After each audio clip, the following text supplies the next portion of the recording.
Saved by the Bell then and now, 2026. Imagine standing at the center of the world at 17, your face plastered on every bedroom wall in America, yet having less money in your bank account than the person fixing your car. How does a global phenomenon that defined the Saturday mornings of an entire generation leave its stars with contracts so predatory they've become a Hollywood cautionary tale? As we look back from the cold reality of 2026, was the fame worth the price of a future that never truly paid out? Number 1. Mario Lopez, $1,200,000 to $1,500,000. Back in 1989, a muscular teenager with a winning dimple and a background in wrestling and dance walked onto the set of Bayside High as A.C. Slater.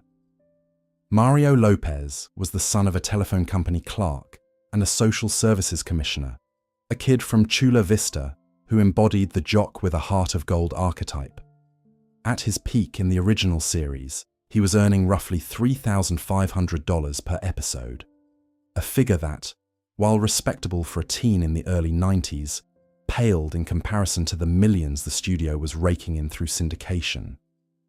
He was the quintessential then star, charismatic, physically peak, and underpaid for the cultural weight he carried. Fast forward to 2026, and at 52 years old, Mario Lopez has proved to be the ultimate survivor of the Bayside curse. While many of his peers faded into obscurity, he pivoted from acting to become a titan of entertainment journalism and hosting. Today, he isn't just a face on screen. He is a power player who reclaimed his legacy by serving as both an executive producer and a lead in the 2020 reboot. In this modern era, his $50,000 per episode salary for the revival finally reflected his true market value. While he no longer sports the spandex singlets of the 90s, the public in 2026 views him as the gold standard for transitioning from a teen idol to a permanent fixture of the Hollywood establishment. Number 2. Mark Paul Gosselaar, $1 million to $1,200,000. In the late 80s, a blonde-haired fourth-generation entertainer with a Dutch-Indonesian background stepped into the role of Zach Morris, the ultimate high school schemer. Mark Paul Gosselaar, whose father worked for Anheuser-Busch and mother was a flight attendant, became the face of a generation at just 15. Despite being the undisputed lead of the show, his then reality was far from glamorous behind the scenes. He started on a meager salary that only climbed to about $3,500 per episode by the series' peak. He was the king of Bayside, but in the cutthroat halls of Hollywood, he was a teenager signed to a contract that effectively locked him out of the millions the show would generate in syndication for decades to come. Now, in 2026, the 52-year-old actor stands as a respected veteran of the industry, having successfully shed the Zach Morris skin that once threatened to trap him. He didn't just fade away, he reinvented himself through gritty roles in dramas like NYPD Blue and Mixed-ish. While he hasn't reached the billionaire status of modern TV moguls, he remains financially stable and creatively active, having pocketed significant guest star fees for the 2020 reboot and earnings from various spin-off films. Today's audience sees him as a survivor, a man who navigated the treacherous waters of child stardom and came out the other side with his dignity and a respectable portfolio intact. Number 3. Dustin Diamond, $800,000 to $1 million. In 1989, a skinny, frizzy-haired 12-year-old with a knack for physical comedy became the most famous nerd in America. Dustin Diamond, the son of a digital electronics teacher and a computer operator, wasn't just another cast member, he was the soul of the show's humor as Samuel Screech Powers. His then was defined by unparalleled longevity. While his peers moved on, Dustin stayed, appearing in every iteration from Good Morning, Miss Bliss to The New Class, filming over 250 episodes. Even with a per-episode salary that never reached the heights of a true A-lister, the sheer volume of his work built a cumulative fortune that made him, on paper, one of the top earners of the franchise during his youth. However, The now of 2026 is a haunting, silent room. Dustin Diamond passed away in February 2021 at the age of 44, just weeks after a stage 4 cancer diagnosis. Before his death, his post-Bayside life was a turbulent saga of bankruptcy, a controversial tell-all book that alienated his castmates, and legal troubles that saw him serving time in jail. In 2026, he is remembered not for the wealth he struggled to hold on to, but as the tragic archetype of the child star who gave everything to a character and was left with nothing but the echoes of a laugh track. His absence from the 2020 reboot remains a bittersweet stain on the show's legacy, leaving fans to wonder what might have been. Number 4. Tiffany Thiessen, $650,000 to $800,000. In 1989, a 15-year-old girl from Long Beach, the daughter of a park designer and a homemaker, became the ultimate girl next door for an entire planet. Tiffany Thiessen, as Kelly Kapowski, was the heartthrob of the 90s, a beauty pageant winner who transitioned into the quintessential cheerleader archetype. Her then was a whirlwind of magazine covers and high-profile guest spots, yet her bank account didn't reflect her status as a global icon. Earning a salary that mirrored her male co-stars, roughly $3,500 per episode at her peak, she was a superstar trapped in an entry-level contract.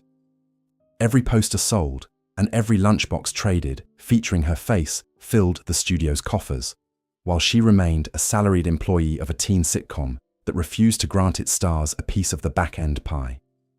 Now, in 2026, the 52-year-old Tiffany Thiessen has transformed into a lifestyle mogul and a steady presence on television. While her earnings from Saved by the Bell were modest by Hollywood standards, she leveraged that fame into iconic roles in Beverly Hills, 90210, and later, White Collar. Today, she is a published cookbook author and a host of her own food-centric shows, building a diversified empire that far outweighs her teen salary. In 2026, the public sees her not just as the cheerleader from Bayside, but as a savvy businesswoman who refused to let a predatory early contract define her financial future.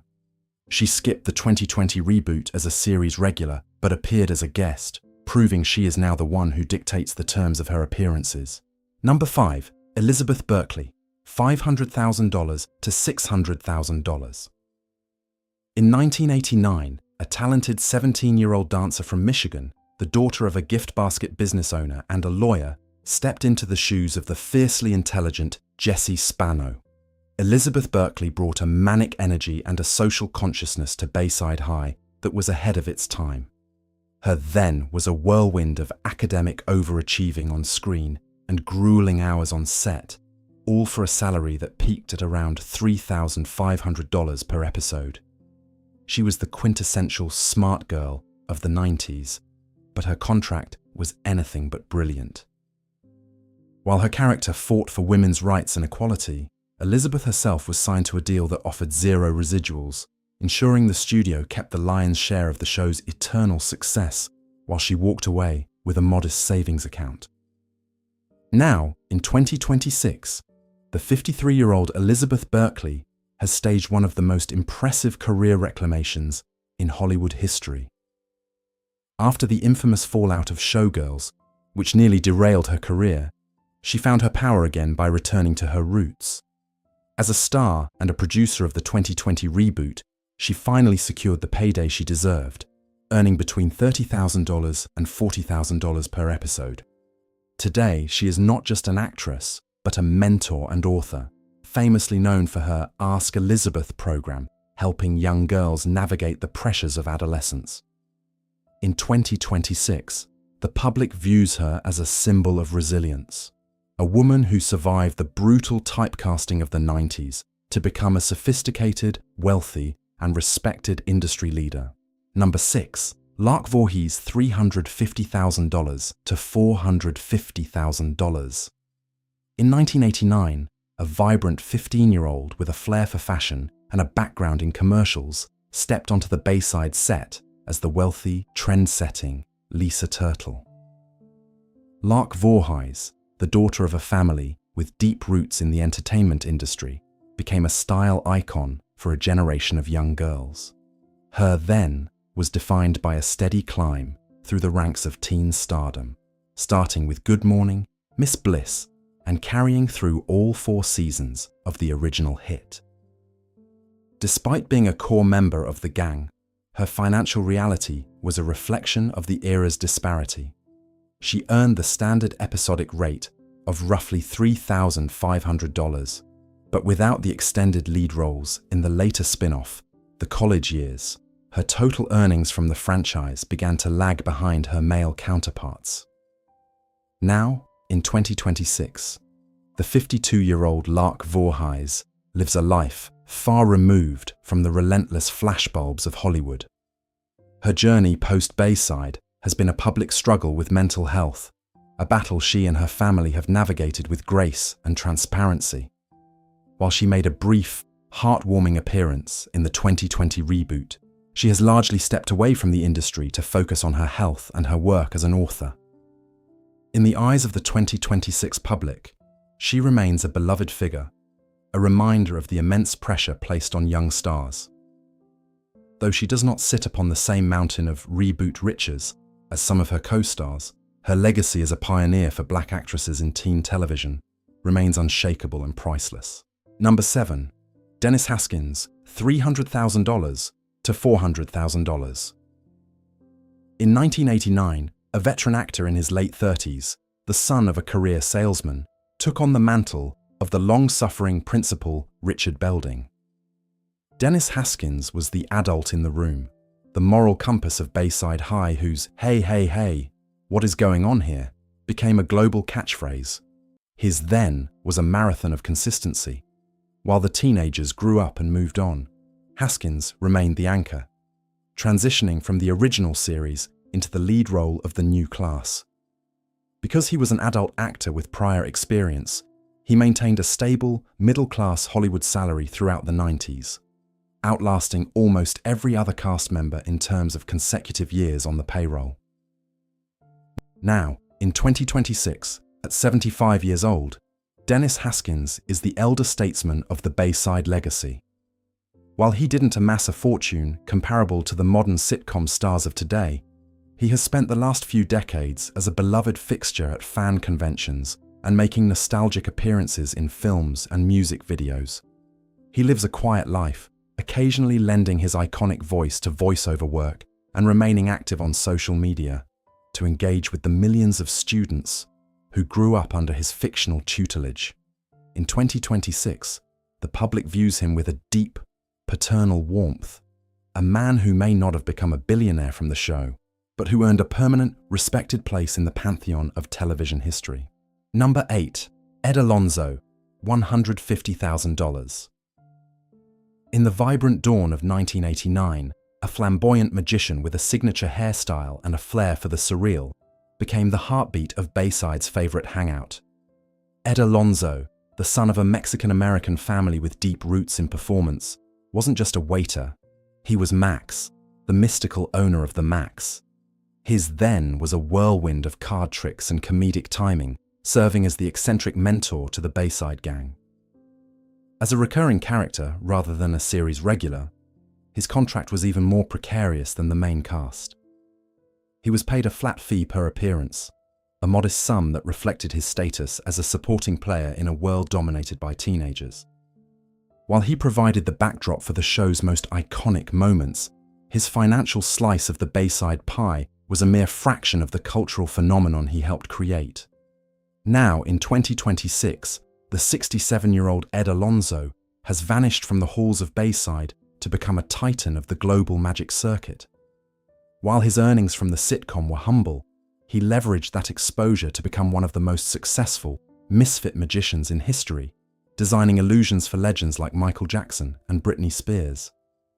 Today, he is a wealthy man, not from TV residuals, but from a relentless touring schedule and a residency in Las Vegas that has spanned decades. In 2026, the public sees him as a creative genius who escaped the child star trap entirely by returning to his first love. He stands as a testament that even a small role in a big show can be the launchpad for an empire, provided you have the magic to make it happen. Whether they now stand atop empires of their own making or remain frozen in the amber of our nostalgia, the original cast of Bayside High proves that fame is often a glittering illusion. Their faces belong to the world, but their futures were signed away in ink before they were old enough to know better. Yet, in 2026, their resilience is the true legacy, a story of survival that outshines any contract. If you want to uncover more dark truths behind your favorite childhood icons, hit that subscribe button and turn on notifications now. Don't miss our next deep dive into the shadows of Hollywood.